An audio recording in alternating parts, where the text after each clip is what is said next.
అతి భారీ వర్షాలు కురుస్తున్నాయి. రాబోయే 2-3 గంటల్లో మళ్లీ అతి భారీ వర్షాలు కురిసే అవకాశం ఉందని వాతావరణ శాఖ హెచ్చరించింది. రోజంతా ఎడతెరిపి లేకుండా కురుస్తున్న వర్షానికి నగరంలోని కొన్ని ప్రాంతాల్లో ట్రాఫిక్ జామ్ ఏర్పడి జనజీవనం స్తంభించింది. ఇక అనేక ప్రాంతాల్లో కనీసం కాలు బయటపెట్టే పరిస్థితి లేకుండా పోయింది. ఇక ఇందుకు సంబంధించి మరింత సమాచారం ప్రతినిధి హరీష్ అందిస్తారు. రాష్ట్ర వ్యాప్తంగా వానలు దంచి కొడుతున్నాయి.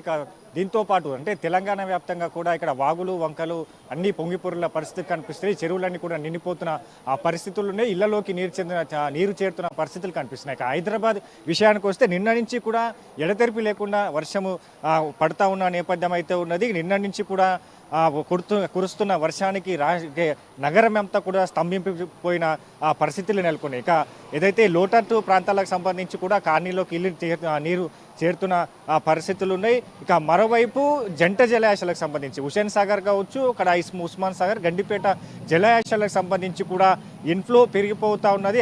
ఐఫ్లో అయితే అవుట్ఫ్లోకి సంబంధించి కూడా ఇప్పటికే ఏదైతే లోటత్ దానికి సంబంధించిన కింది ప్రాంతాలకు హుసేన్ సాగర్కి సంబంధించిన వాటర్ని వదులుతున్న పరిస్థితులు కనిపిస్తున్నాయి. ఇక అంటే ఒకవైపు వాతావరణ శాఖ కూడా హెచ్చరికలు జారీ చేస్తూ ఉంది. హైదరాబాద్కు సంబంధించి కూడా రెడ్ అలర్ట్ను ప్రకటించింది. ఎట్టి పరిస్థితుల్లోని ఇళ్లలోకి ఉండాలి, బయటికి రావద్దని కూడా హెచ్చరికలు వాతావరణ శాఖ ఒకవైపు హెచ్చరికలు జారీ చేస్తా నేపథ్యం. ఎందుకంటే హైదరాబాద్కు సంబంధించి కూడా నిన్న నుంచి ఎడతెరిపి లేకుండా వర్షాలు కురుస్తున్నాయి. ఇక దాంతోపాటు ఇక హైదరాబాద్తో సహా రాష్ట్ర వ్యాప్తంగా ఉన్న పలు జిల్లాలకు సంబంధించి ఆరెంజ్ అలర్ట్ని జారీ చేసిన పరిస్థితులు కనిపిస్తున్నాయి. ఇక నిన్నటికి సంబంధించి కూడా ఇక రాష్ట్ర వ్యాప్తంగా హుజూరాబాద్ సంబంధించి 30% పైగా వర్షపాతం నమోదయ్యింది. ఇక హైదరాబాద్కు సంబంధించి కూడా 7 నుంచి 8 సెంటీమీటర్ల వర్షం నమోదవుతూ ఉన్నది. ఇక మరికొన్ని గంటలు అంటే రానున్న 2 గంటల్లో కూడా భారీ వర్షాల నుంచి కూడా అతి భారీ వర్షాలు కురుస్తాయని కూడా వాతావరణ శాఖ హెచ్చరికలు జారీ చేస్తున్న నేపథ్యం అయితే ఉంది. ఇక ప్రభుత్వం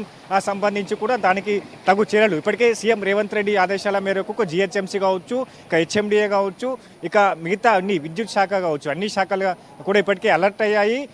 సంబంధించిన కాలనీలోకి చేరుతున్న నీరంటిని కూడా తొలగిస్తున్న పరిస్థితులు కనిపిస్తున్నాయి. ఇక మొత్తంగా ఎఫ్టీఎల్ పరిధికి సంబంధించి అంటే నగర వ్యాప్తంగా కూడా ఎఫ్టీఎల్ పరిధి చాలా ఉంటాయి. ఎఫ్టీఎల్ పరిధిలకు సంబంధించిన ముంపు ప్రాంతాలు ఉంటాయి. ముంపు ప్రాంతాలకు సంబంధించి కూడా అక్కడి వారిని కూడా ఇప్పటికీ అంటే సురక్షిత ప్రాంతాలకు చేరడం జరిగింది. అంటే 54 సురక్షిత కేంద్రాలను ప్రభుత్వం ఏర్పాటు చేసింది. దాంతోపాటుగా కంట్రోల్ రూమ్ను కూడా ఏర్పాటు చేసింది. ఇక్కడ ఎక్కడైతే ఇబ్బందులు తలగితే ఆ కంట్రోల్ రూమ్కి సంప్రదించాలని కూడా ఇప్పటికే ఇక్కడ ఏదైతే ప్రభుత్వం ఆదేశాలు జారీ చేస్తున్న నేపథ్యాలు కనిపిస్తుంది. కాబట్టి ఇక 54 సంబంధించిన ఆ సెంటర్లలో 54 సంబంధించిన సెంటర్లకు సంబంధించి ఆ కేంద్రాల్లో కూడా ఇప్పటికే సురక్షిత ప్రాంతాలకు ఏదైతే ఎఫ్టీఎల్ ప్రాంతాల్లో ఏవైతే నివసిస్తున్నారో ఆ ప్రజలంతా కూడా తరలించారు. ఒకవైపు ఏదైతే ముసురంబ కావచ్చు, ఇక మరోవైపు ఖైరతాబాద్ కావచ్చు, ఇక చింతలకు సంబంధించిన ఆ ప్రాంతాల్లో కూడా కాలనీలోకి ఇల్లు చేరుతున్న పరిస్థితులు కనిపిస్తాయి. ప్రస్తుతం మనము ఏదైతే ఇప్పుడు అఫ్జల్గంజ్ ఏరియాలో ఉన్నామో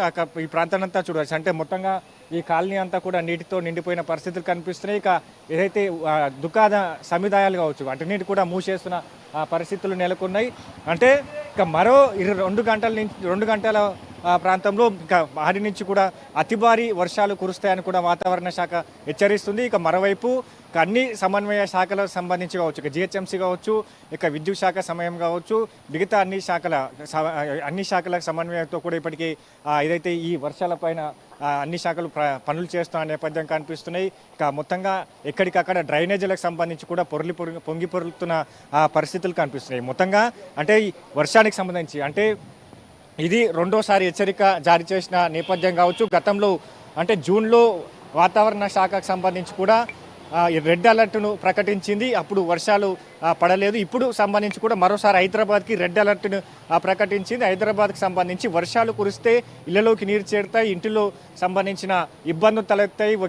ఏదైతే డ్రైనేజీలకు సంబంధించి కూడా ఉప్పొంగిన పరిస్థితులు కనిపిస్తాయి, రోడ్లన్నీ స్తంభింపిన పరిస్థితులు కనిపిస్తాయి. నిన్న సాయంత్రం సంబంధించి కూడా రోడ్లన్నీ ట్రాఫిక్ జామ్తో నిండిపోయాయి. ప్రయాణికులంతా కూడా ఇబ్బందులు తలెత్తిన నేపథ్యం కనిపిస్తుంది. ఈ రోజుకు సంబంధించి ఈరోజు ఆదివారం కాబట్టి ఇప్పుడు ఏదైతే ప్రయాణికులంతా కూడా ఇప్పుడు వాళ్ళంతా ఇళ్లలోనే ఉన్నారు. ఇక రేపు సంబంధించి ఇదే వర్షం కొనసాగితే ఇక రేపటి సంబంధించి కూడా ట్రాఫిక్ తలెత్తుతుంది. దాంతోనే ఇప్పటికీ రవాణా శాఖ కావచ్చు, రాష్ట్ర ప్రభుత్వం కావచ్చు, ఇలా అన్ని అధికారులకు సంబంధించి కూడా అలర్ట్ జారీ చేస్తున్నారు. ఎట్టి పరిస్థితుల్లో బయటికి రావద్దు, అత్యవసర పనులే ఉంటేనే బయటికి రావాలని చెప్తున్న నేపథ్యం అయితే కనిపిస్తుంది. ఇక ప్రధానంగా మనం చూస్తున్న కాలనీలో చూడొచ్చు, ఇప్పటికీ ఆ వర్షం నీరు చేరుకుంటున్నది. ఇక డ్రైనేజీకి సంబంధించి కూడా మ్యాన్ హోల్ను కూడా ఓపెన్ చేశారు. మ్యాన్ హోల్కి సంబంధించి కూడా మ్యాన్ హోల్ నుంచి కూడా నీరు పొంగి వస్తున్న విజువల్స్ కూడా చూడవచ్చు.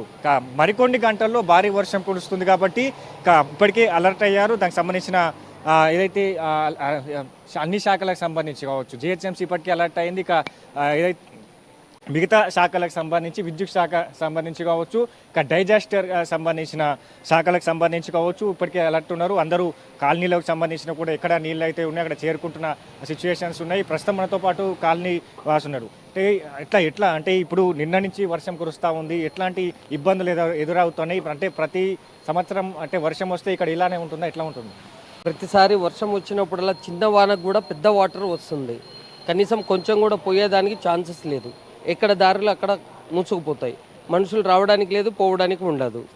ప్రతిరోజు ఇదే సమస్యలతో ఇబ్బంది పడుతున్నాం. కొంచెం వర్షం పడితే పైనుంచి వచ్చిన వాటర్ ఇక్కడ స్టోరేజ్ అవుతుంది మొత్తం.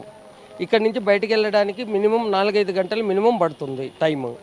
దీని గురించి తగిన చర్యలు తీసుకోవాలని కోరుకుంటున్నాం ప్రభుత్వాన్ని. రైట్, ప్రధానంగా చూడవచ్చు అంటే ప్రతి సంవత్సరానికి సంబంధించి కూడా కాలనీల పరిస్థితి ఇలానే ఉంటుంది. వర్షం వస్తే కూడా ఇదే పరిస్థితి నెలకొంటుంది. దీనిపైన కూడా రాష్ట్ర ప్రభుత్వం నిన్న సీఎం రేవంత్ రెడ్డి కూడా స్పందించారు. తక్షణమే సిఎస్ కూడా ఆదేశాలు జారీ చేశారు. అన్ని సంబంధించిన పోలీస్ శాఖ కావచ్చు, అన్ని ఉన్నతాధికారులకు సంబంధించి కావచ్చు, హైదరాబాద్కు సంబంధించిన విద్యా సంస్థలకు సంబంధించి కూడా ఈరోజు రేపు సెలవు ప్రకటించడం జరిగింది. ఇక ఈ సెలవుకు సంబంధించి కూడా అక్కడ స్థానికంగా ఉండే కలెక్టర్లకు సంబంధించి ఆదేశాలు ఇచ్చారు. ఇక అంటే మంగళవారం రోజు కూడా వర్షాలు కురిస్తే పాఠశాలకు సంబంధించిన సెలవు ప్రకటించారు. అన్ని శాఖలకు సంబంధించి కూడా అందరూ